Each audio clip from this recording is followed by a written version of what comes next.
السلام علیکم ورحمۃ اللہ وبرکاتہ۔ محترم دوستو، جب انسان کوئی بھی عمل کرتا ہے اور اخلاص کے ساتھ کرتا ہے، اللہ کی رضا کے لیے کرتا ہے، تو اس عمل کو کرنے میں اللہ رب العزت مدد کرتے ہیں، وہ کام آسانی کے ساتھ انجام تک پہنچ جاتا ہے، بشرط کہ اخلاص اور محض اللہ کی رضا کے لیے ہو۔ آپ کو میں ایک واقعہ سنا رہا ہوں، بنی اسرائیل کا ایک مشہور واقعہ ہے کہ بنی اسرائیل میں ایک شخص تھا جو نہایت عبادت گزار تھا، رات و دن اللہ کی عبادت میں مصروف رہا کرتا تھا۔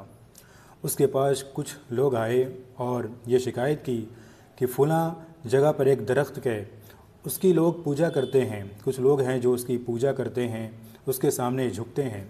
تو اس شخص کو بڑا غصہ آیا، اس نے کلہاڑی اٹھائی اور اس درخت کو کاٹنے کے لیے چل دیا تاکہ اس درخت کو کاٹ دیا جائے اور یہ لوگ پوجا نہ کر سکیں۔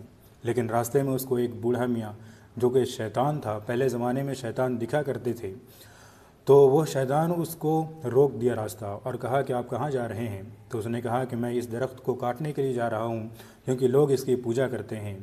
تو شیطان نے کہا کہ میں نہیں جانے دوں گا۔ دونوں میں بہت بحث ہوئی، آخرکار دونوں کی لڑائی ہوئی اور یہ عبادت گزار بندہ جو تھا وہ شیطان کے اوپر چڑھ بیٹھا اور اس کو ہرا دیا۔ شیطان مایوس ہو کر اس نے کہا کہ اس درخت کو مت کاٹو، اس کے بدلے میں تمہیں 3 دینار روزانہ آپ کے تکیے کے نیچے رکھ دیا کروں گا۔ آپ جب صبح اٹھیں گے تو ان تینوں دیناروں کو آپ اپنے استعمال میں لا سکتے ہیں۔ تو وہ شخص درخت کو کاٹنے سے باز رہا اور پھر واپس آ گیا۔ جب پہلے دن وہ سویا اور سو کر اٹھا تو واقعی اس کے تکیے کے نیچے 3 دینار تھے، تو اس نے اس دن بھی درخت کو کاٹنے سے رک گیا۔ دوسرا دن پھر سو کر اٹھا تو دیکھا کہ اس کے تکیے کے نیچے 3 دینار ہے، پھر وہ دوسرے دن بھی اس درخت کو کاٹنے کے لیے نہیں گیا۔ جب تیسرا دن ہوا تو اس نے دیکھا کہ تکیے کے نیچے کوئی بھی دینار نہیں ہے، فوراً اس کو غصہ آیا اور پھر وہ کلہاڑی اٹھائی اور اس درخت کو کاٹنے کے لیے چل دیا۔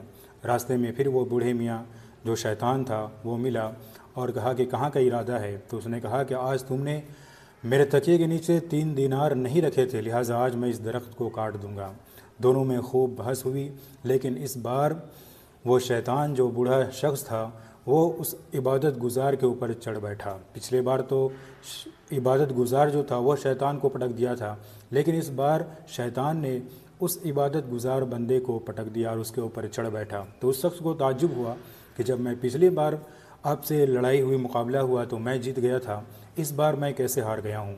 تو شیطان نے کہا کہ بات دراصل یہ ہے کہ جب تم پہلی مرتبہ اس درخت کو کاٹنے کے لیے آ رہے تھے تو اس وقت تو تم محض اللہ کی خاطر، اللہ کی رضا کے لیے یہ کام کر رہے تھے، اس وجہ سے اللہ کی مدد تمہارے ساتھ تھی۔ لیکن اس بار تم اللہ کے لیے نہیں بلکہ دینار اور پیسے کے لالچ میں، دنیا کی لالچ میں تم اس درخت کو کاٹنے کے لیے جا رہے ہو، لہٰذا اس میں اللہ کی تمہاری مدد نہیں ہوئی، اسی لیے میں تم پر چڑھ بیٹھا۔ تو دیکھا اخلاص کی وجہ سے اللہ رب العزت کیسے مدد فرماتے ہیں کہ بڑا بڑا کام چٹکیوں میں ہو جاتا ہے۔